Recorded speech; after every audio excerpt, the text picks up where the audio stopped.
I was paid the least of any book I've gotten in 25 years to do a book that was the most important book I've done in 25 years. Go figure. But I accepted that, gladly accepted that. Why? Because it showed what I needed to do. So I wasn't measuring my book or my self-esteem or my ego or anything else based upon what I got. Otherwise, I'd have walked around depressed for a week. There's a danger when you make your decisions based upon your ego, a big danger. Stop thinking with the ego. You'll always betray yourself if you do. Now, how do you relate to that which you control? Especially when it comes to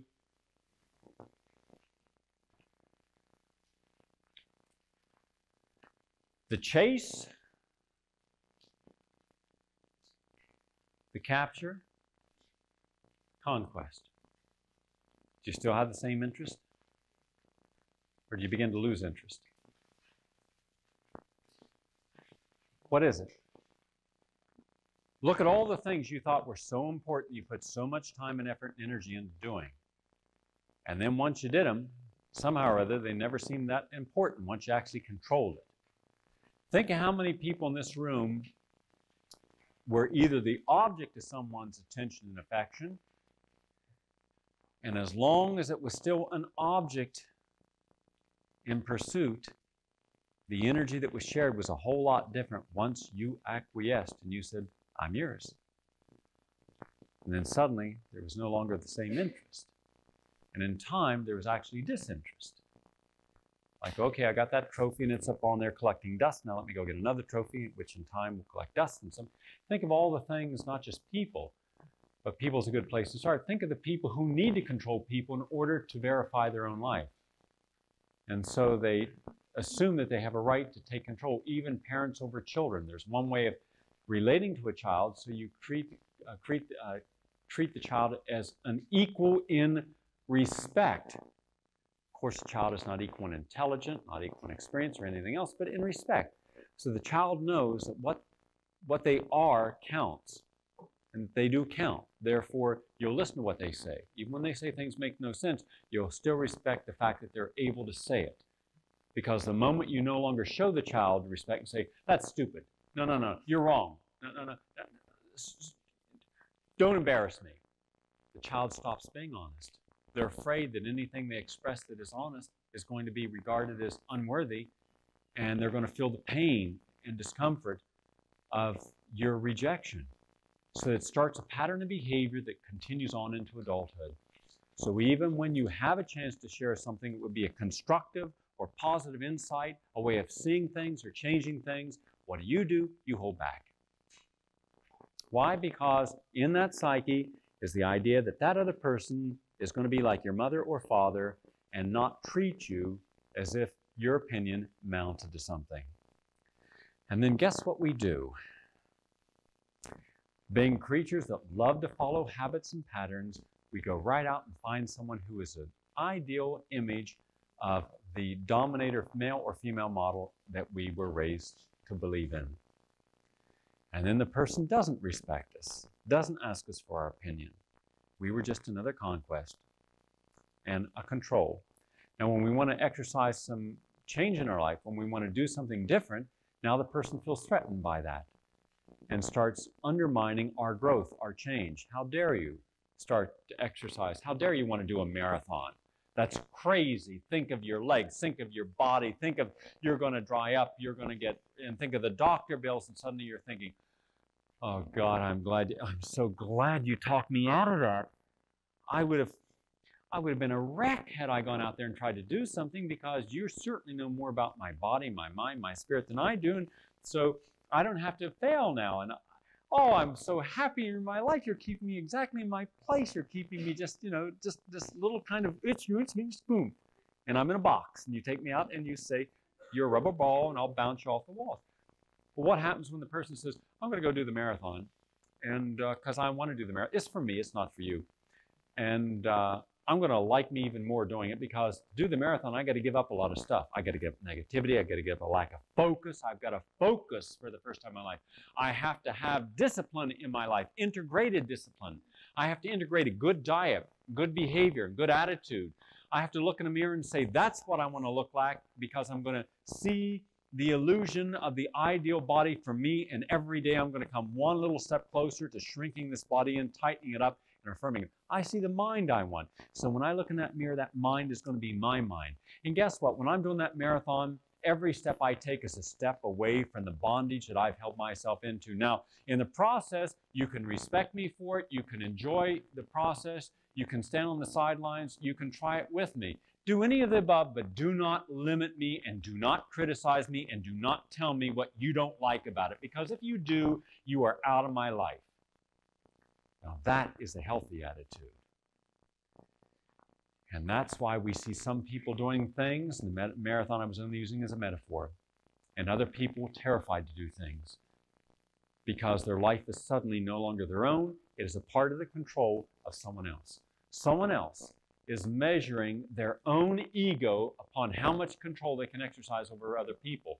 And do you ever see anyone who needs to control the ideas, opinions, attitudes, or belief of someone else, honoring the other person by having them treated as an equal? Why do you want to become an artist? You've been an engineer, and share this with me. I'd like to know your perspective. I'd like to know what you're feeling. Is it because you're frustrated with what you're doing, or is it because being an artist was something that you'd always had a desire to do, but you had not done it because of the pressure to become an engineer? Explain it to me. If I can understand you and why you want to make this change, then I'm there to support you. I'm there unconditionally to help you. I'm going to be your best cheerleader. So whatever you need, let me know what it is, because that's why I'm here. And then you think, oh, wow, now that's okay. I didn't know you wanted me to grow into who I want to be. Sometimes the people in your life would really support you if you were really honest with them about what's in here and what you really want to be. If you're not really honest, then you're never going to know. The people who really care about you for who you are have got to give you your freedom to be who you are. And if that means letting go of some control, then you've got to let go of control. And that's why we got to look at who controls us, what do we control, and do we control things because of how we feel when we're controlling them, or in the pursuit of it? And what do we do with something after we do control it?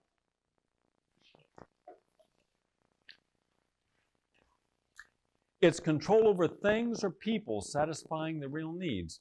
Are you an empty patient? Now, I see people all the time going to so-called holistic doctors and then getting very angry or disappointed because the doctor is not meeting their needs.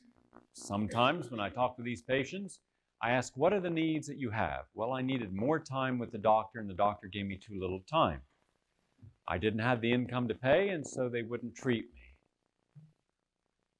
Or the doctor didn't want to hear what I had to say when I was sitting with them. I kept telling the doctor that I had certain feelings, and the doctor says, you couldn't because it doesn't match your symptoms. So that's simply a careless doctor, and there are more than a few of those out there. But what I also hear are patients who go to holistic doctors are given some insight and advice and never end up taking it. They never become a holistic patient.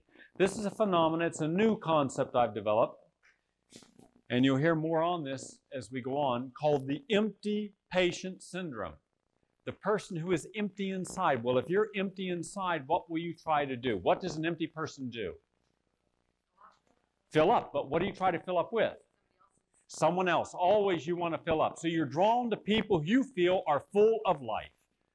Why do you think the people who are always given the greatest attention in our life are those whose lives seem exaggerated in their success, exaggerated like Madonna in her sexuality, exaggerated in their intellect, exaggerated in their musculous vibrancy and their athletic performance? They seem abundant in their resources. Why do you think we want to know about the 50 wealthiest men?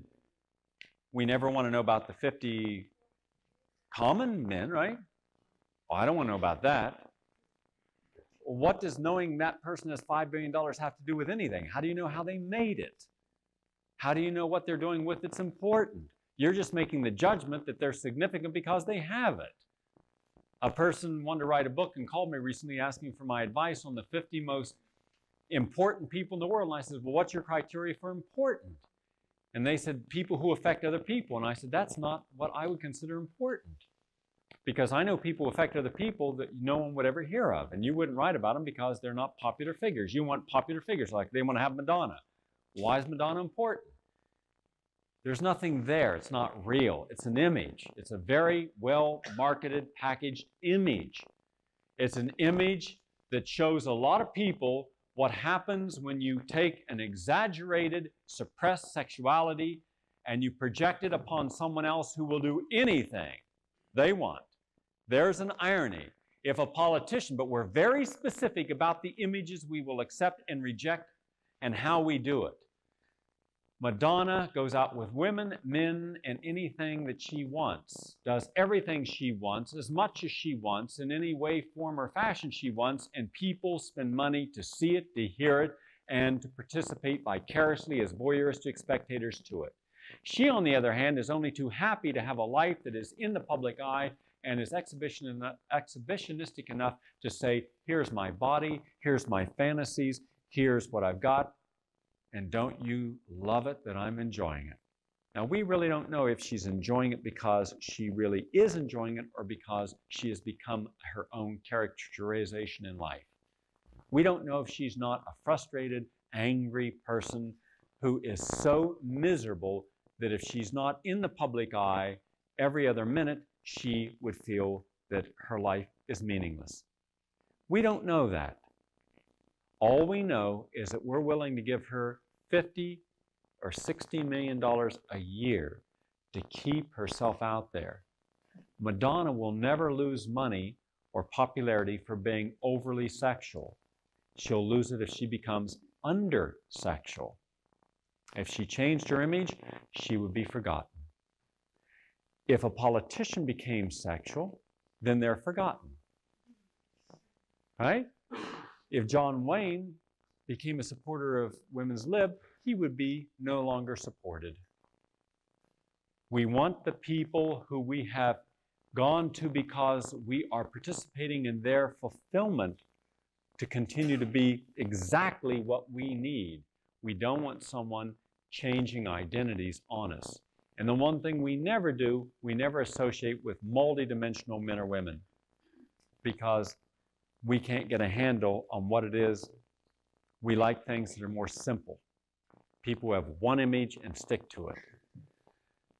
Now, what we do then is, instead of maybe being inspired by something out there, someone out there, to allow us to understand how, if they got on their road to life, how we might be inspired to get on our own by looking at their example, instead what we do is we try to mimic them, talk like them, Werner Erhard, SD talk, think like them, political correct think, dress like them. Why do you think all the fashion? And people trying to see what's fashionable, not fashionable. Would anyone know, by the way, what is in and out? If you were to take all the fashions from 10 years ago and put them out today as if they were new, people wouldn't know. Right? Because fashions are whatever they are in the moment. And they're anything you want them to be. But it's a game. And it's a marketing game. It's very successful. So we're drawn to this. We're drawn to something that looks like it has an answer that we don't. Why do you think people go to Tony Robbins? Tony's not doing these lectures for free. He's not saying, hey, I've got enough money. I've made enough money to make myself really happy. Come on in. Come on in. Let's share something. No. Maybe he might like to do that, but that's why I haven't seen him do it. So he says,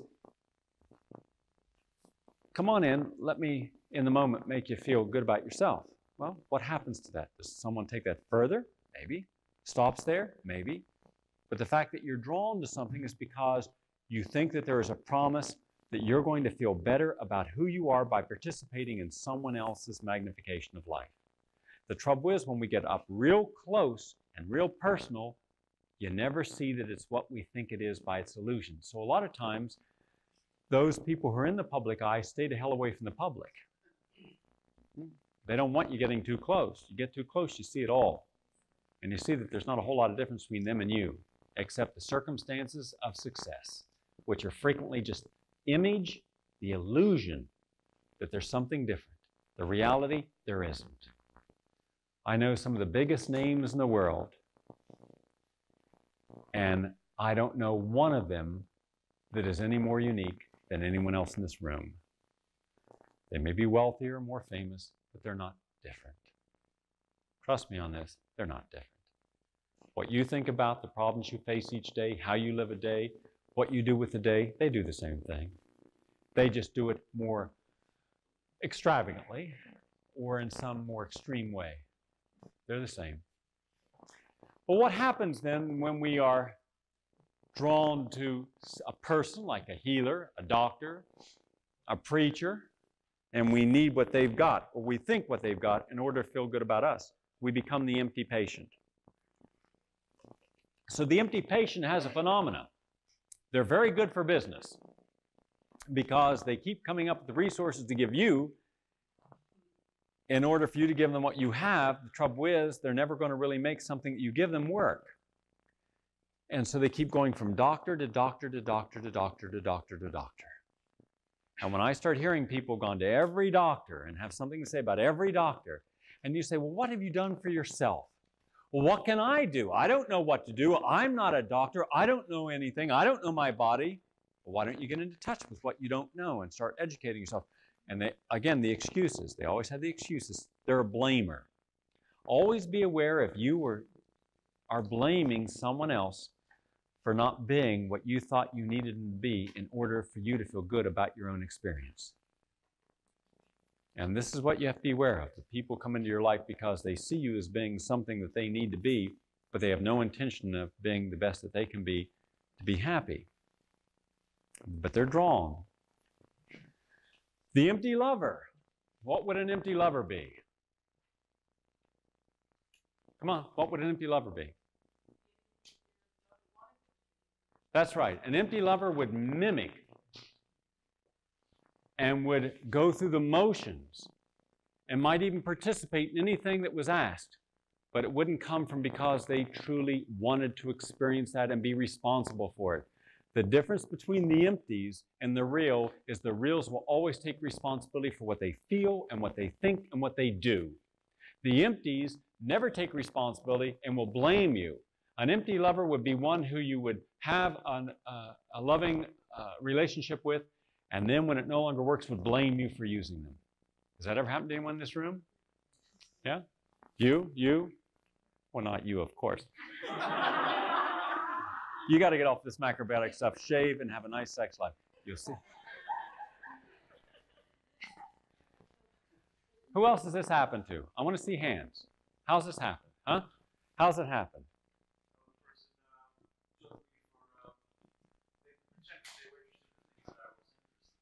Okay, they pretended they were interested in things you were interested in, and then probably blamed you for having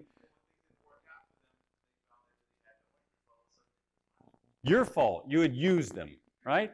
Have any of you ever been told by someone that you used them, but when you were using them, they didn't complain, right? They were only too happy, right? Everybody's happy during an orgasm. I've never had anyone stop an orgasm and say, stop, I cannot. I'm being used. Oh, God, is it so good? No, it is not. I will not enjoy this orgasm at all. So what you got to do, you got to get a person up to orgasm and say, okay, if you're going to say later that I've used you, let's stop right now. Well, no, let's go a little further, a little further. No, this is it. This is the end. Am I using you or not using you? Are we sharing an experience or am I using you? Yeah, see? Has that ever happened, by the way, that you've enjoyed someone and later they blame you? Yeah? How does that make you feel? Used? Empty? But I'm looking for something else. Good points. Angry? What else? Betrayed? Betrayed? Yes. What else? Low self-esteem? All right. What else? Come on, I want to hear some people I haven't heard from. You got minds? Use them. Come on. Huh? Sad? Trust? Violated? Unfulfilled? Misunderstood? Frustrated? Wasted? Guilty? Humiliated? All these are correct, and they all mean pretty much the same thing. When someone blames you after they have participated in anything with you, for you not continuing to participate with them or fulfill them, their whole intent is to make you feel worthless, to devalue your self-worth. And so they'll use terms like, you use me, you abuse me, I feel violated. Why? Of course they want to put you down, because if they don't put you down, then they have to be responsible for the fact that there's a time in a relationship where each person has a right to say, no more. Yes, goodbye. And people don't like goodbyes, especially when they have invested in you. So now they have to devalue their investment to make you feel that you have no value, so no one else would want you. Then you got to ask the person, well, if I'm all these bad things now, why didn't you say these things last week? Why didn't you call me last week and say that you're no good, you're disgusting, you're worthless, you're vile? Why didn't, instead of being with me and saying nice things, you mean you've been lying to me all this time? You mean you've been betraying the honesty? You mean you've been manipulating me? You've had a hidden agenda? And now that I can no longer fulfill your hidden agenda, you want me to feel bad about me? Wrong. I'm not going to feel bad about me. Now think the next time someone tries to put you down, if you simply do not allow that energy to come in. You have to accept someone else's energy before it becomes real. Until you accept it is not real. You've got to understand that. Come here, please. This is a pretty good sized guy here. Okay, put your hand up here. All right, now, what do you feel? All right, yeah, who's creating it? You are. Okay, good. Pressure that I'm creating. All right, go ahead, do the same. Go ahead. Go ahead. Go ahead. Now, who created the pressure? You did. If I did, why can't you create it now? See the point?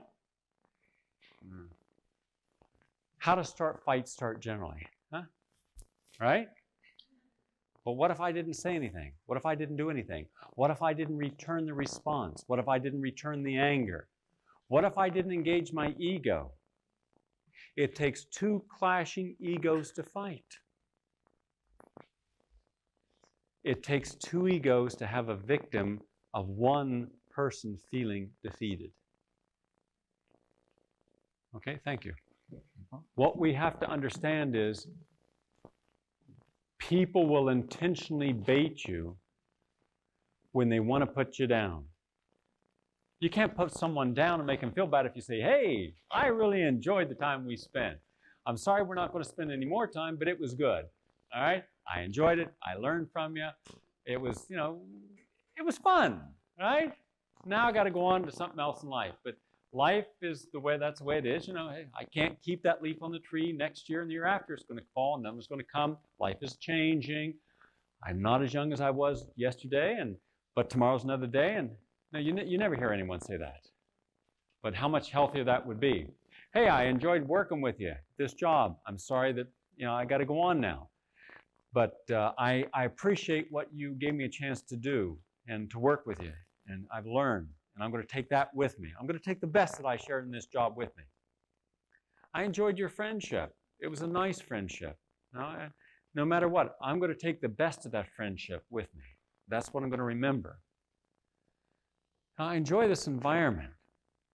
And I love living by the ocean. But now I'm going to live in the Rockies. And I'm going to take the memory of the best of this moment with me. That's a big difference. Why can't people leave things that way? Why must they always spit upon what they no longer are part of? Why must they try to humiliate, embarrass, denigrate, or defile anything that they shared? Especially in the context that if what they were sharing, they were finding satisfaction in. A job, relationship, anything. That's rare that that happens. The empty friend. What kind of friend is the empty friend?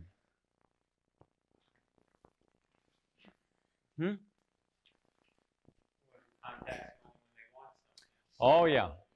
Hey, how you doing, Bob? Huh? Oh, what's up? Yeah, good. Hey, you know, isn't it just strange? I mean, it's like Shirley MacLaine. I mean, isn't it isn't it just like we just talked yesterday? I feel the same way. You're not using that house up on the lake. No. I didn't need it. Has it been 3 years since we talked? Right.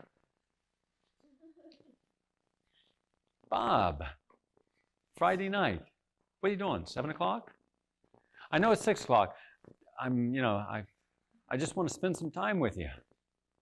I would have told you on Monday, but you want me to be honest? Got to be honest.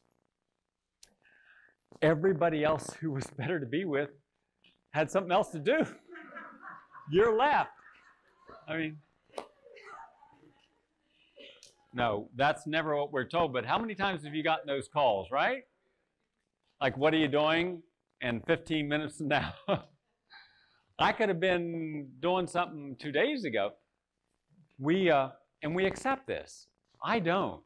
Friends are people who share the joy of presence and let you be who you are and honor that and never betray it and are your best friend behind your back. If a friend of mine is a friend, then behind my back, if I'm attacked, they defend me. If I find out someone who is supposed to be my friend has betrayed me, then they're not my friend and I don't want to hear excuses. It's over, period. If I cannot have honesty and integrity within a relationship, then what do I have? How many times in your life have you been betrayed and allowed the person to do it again and do it again? Why? Is there a shortage of potential friends in this world? Could have fooled me. I thought there were a lot of nice people in this world. There are. Why should I hang out with someone who betrays me or is not honest with me or criticizes me? I don't want to be criticized by my friends. Every friend I have is different than me.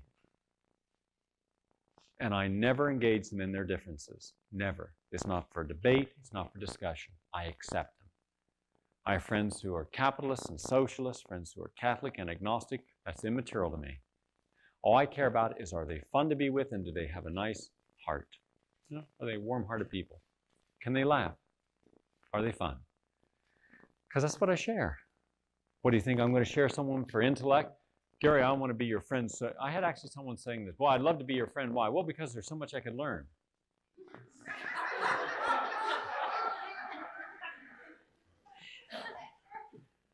I was born yesterday, all right? I'd love to be your friend and just spend all of our time teaching you everything for free. Yeah. All right. It's amazing what happens when you're known to be a specialist in the field, how people will approach you. I had someone who was taking me to a lecture this week, and now I don't allow that. In fact, my rule is that if someone wants me to go to a lecture, they get a cab service or a car service that drives me. No friends are going to take me there. Oh, they're not going to ask you a question. Oh, Gary, it's nice to have you in the car. Now, I know you're trying to relax because you got 4,000 people and, and you're going to do a lecture and all for the next 5 hours. Just one question, because we got time. We got an hour and a half. Hey, and if we don't, I can drive around so we have an hour and a half. And if you don't say anything, then you get this. I heard you.